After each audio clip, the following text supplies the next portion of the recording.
Have you ever felt just completely swamped by all the information out there? Wishing you had a shortcut maybe to really get a complex topic, cut through the noise and find those core insights. Well, that's what we're aiming for today. This is a deep dive, and we're tackling something fundamental, something that sits right at the heart of basically any organization, big or small. We're talking about business aims and objectives. Yeah, and the insights we're drawing on today, they come from a whole stack of really solid educational resources, all designed to make these ideas clear and practical. So our mission here is to unpack what aims and objectives actually are, why they matter so much, how you can actually set them effectively using a specific framework, and also how they change depending on the business.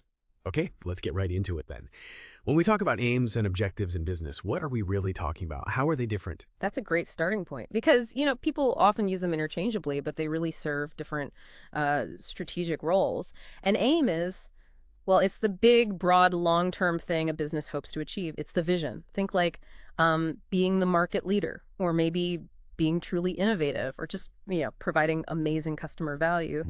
Aims give you that overall direction, that compass point. Usually decided, high up, but they don't really tell you how you'll get there. They're aspirational. Okay, so the aim is the North Star, the big picture.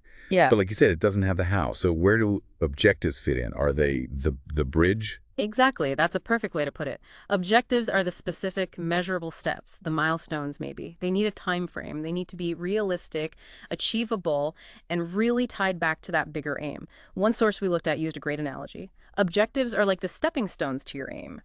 They answer the how. They translate that big vision into actual tasks, things people can understand and work on. Gives everyone purpose, clarifies the role. It's like the aim is the city you want to reach on the map. The objectives, they're the specific roads, the turns you need to take to arrive. Right. The map analogy really works. It's not just dreaming, it's planning the journey. Okay, so that brings us to the crunch question. Yeah. Why bother? Why is setting these aims and objectives so critical? What's the so what? Well, it's fascinating, isn't it? Knowing something is one thing, but applying it strategically, that's where the value is. And in business, aims and objectives are just fundamental for giving purpose and clear targets. Without them, a business is kind of just drifting. It doesn't know where it's going. And that means slower growth, maybe even failure. They're absolutely core to business planning. They help you figure out your vision and then, crucially, the steps to make it happen. And beyond planning, good objectives bring focus. Everyone, employees, managers, they understand their roles, what needs doing. This focus makes it way easier to measure progress, right? You can see if you're hitting those targets. Plus, they're vital for communication. Internally, everyone's on the same page. Externally, you're showing stakeholders, customers, what you stand for, what your priorities are. Oh, and don't underestimate motivation. Seeing progress towards clear objectives. That can be a huge boost for teams. Shows their work matters. That makes so much sense. And, it really clicks how this isn't just for big companies. Think about your own goals, right? A career change, a side project, having that clear aim and those specific objectives, those steps. It's the same principle. Powerful stuff. So, okay, let's dig into the types of objectives businesses set. We usually talk about financial and non-financial ones. Let's start with the money side first because that's often top of mind. First one, survival. This sounds pretty basic, but it's huge, especially for new businesses. I saw a statistic and the source is something like over 60% of new businesses fail within 3 years. That's quite sobering. So for them, survival just means breaking even, covering costs, wages, rent, the basics, not making a profit yet, maybe not even a loss, just staying afloat, building that foundation. There was an example, right? Luke Stevens and his tattoo studio in New York, The Ship and Anchor. Opened 6 months ago, business is slow. For Luke, right now, survival is probably the most important aim. It's priority number one. Absolutely. And it's not just startups. Think about tough economic times. Even big companies can shift into survival mode. It's about stability then.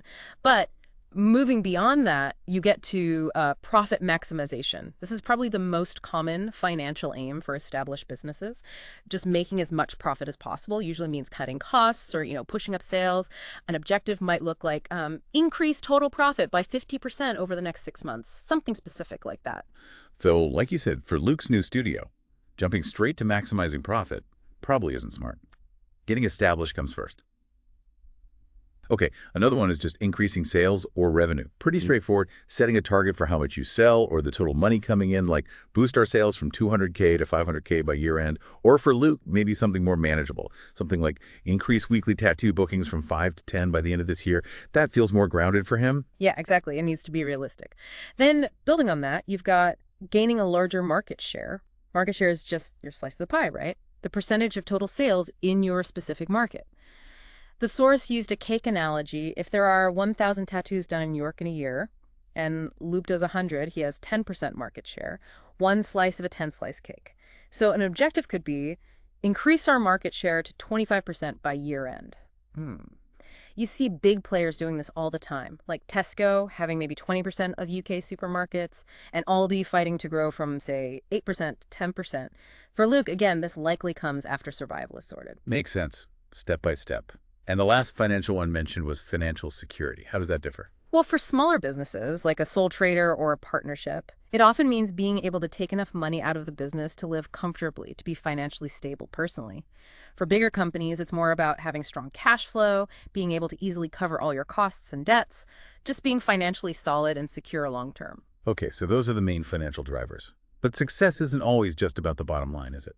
Not at all. And this is where it gets really interesting, looking at the non-financial objectives. There are so many drivers beyond just pounds and pence. A big one is simply personal satisfaction. This is huge for entrepreneurs. It's that feeling of fulfillment from running your own show, maybe turning a hobby you love into a career. It could be about building a business you're really proud of, or maybe aiming for, say, a 95% employee satisfaction score, that kind of thing. Yeah, I could see that. And related maybe is the challenge aspect. Definitely. Just the desire to build something from scratch, to get out of the 9-to-5 grind and make a living based on your own effort. It's about pushing yourself, pushing the business. An objective here might sound like continually challenge everyone to be their best, maybe increase productivity by 10% in the next 3 months. Right, constantly improving. Right. What about the more outward-facing goals? Yes. Social or ethical goals. Hugely important for many businesses today. This is about wanting to make a positive difference, whether it's in the community or for the environment. Even small impacts matter. Examples: providing local jobs, using ethically sourced materials, think like ensure our cosmetics have 100% ethically sourced ingredients, or reducing pollution, or like Lush, making fighting animal cruelty a core part of who they are. Sometimes these goals mean making less profit, actually, but they're central to the business's identity and values. That ethical dimension is really powerful for building a brand people connect with.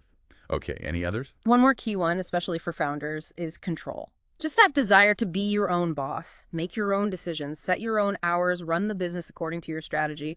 That autonomy is often a massive driver for starting a business in the first place. So for Luke, survival first. But longer term, having that control over his art, his studio, that's going to be a huge non-financial reward. Okay, so we've got aims, we've got objectives, financial and non-financial. We know why they're important. But just having an objective isn't enough, right? You said increased sales is too vague. So how do you make them effective? How do you, listening, actually set goals that work? This is where that framework comes in, isn't it? The SMART one. Exactly. A good objective isn't just a wish, it's SMART, which is an acronym, of course. S is for specific. You've got to be really clear about what you want to achieve. Not just increase sales, but increase sales of product X by 10%. Get precise. M is for measurable. You need a number, something you can track. Did we hit it or not? Simple yes or no. Like, did Luke get those 10 bookings a week? A is for achievable. Some sources say agreed, meaning everyone's on board, which is important in teams, but fundamentally, is it realistic? Can you actually do it with the resources you have? Aiming for 500% growth in a week probably isn't achievable for Luke and just sets you up to fail. Needs to stretch you, but be possible. R is for relevant. Does this objective actually help you reach your overall aim? Does it make sense in the bigger picture? You could have a SMART objective that's totally irrelevant to your main goal. And finally, T is for time-bound. It needs a deadline. A, by when? Otherwise, it just drifts. Increase sales by 10% by the end of the quarter. That creates urgency. Right. So back to Luke's tattoo studio. His objective to increase weekly sales by 10% by the end of the month. That ticks all the boxes. Specific, weekly sales 10%, measurable 10%, achievable hopefully, relevant to his survival aim, and time-bound, end of the month. Perfect. And using this SMART approach to just make success so much more likely, doesn't it? It's such a practical tool. And like you hinted, people listening will probably come across this in their own jobs, maybe in performance reviews or project planning. It's everywhere. It really is. Which brings up another important point. These aims and objectives, they aren't one size fits all, are they? Why do they vary so much between businesses? Yeah, context is absolutely key here. Every single business is unique. Different owners, different markets, different stages. They all want different things. Think about size and age, for starters. A small startup, like Luke's studio, or maybe someone making candles at home. Survival is likely the #1 aim. Their objectives reflect that. Now, compare that to, say, Apple. They're making billions. Survival isn't the aim. For them, it's about market leadership, huge growth, maybe dominating a new tech sector, totally different scale, totally different aims and objectives. And the market operated in clearly makes a difference too, especially for those non-financial goals you mentioned. Exactly. Like Lush in cosmetics. Their focus on fighting animal testing and ethical sourcing makes perfect sense for their brand and their customers in that market. Trying to apply that same core aim to, I don't know, a chain of BBQ restaurants, it just wouldn't fit. It wouldn't be relevant to their market or operations. Right. The industry shapes the possibilities and priorities. And finally, they just evolve over time. Aims and objectives aren't set in stone. They should change as a business grows, as the market shifts, as it moves through its life cycle. Apple definitely didn't start out aiming for global tech domination. They probably aimed for survival first, then maybe making a dent in the personal computer market. Their aims grew with their success. The key is that aims need to evolve. They need to keep challenging the business, pushing it forward. Okay, so let's try and wrap this up. The core takeaway seems to be this distinction. Aims point the way, they set the direction, the big why. Objectives are the how, the specific, measurable planned steps to get there. And having both clearly defined, especially using that SMART framework for objectives, it's just crucial. Without them, businesses drift, grow slower, maybe even fail. Absolutely. Clarity on aims, smartness, and objectives, that's the foundation. So here's something to think about as we finish. These principles we've been discussing, setting clear aims, crafting those SMART objectives, they aren't just for CEOs or entrepreneurs.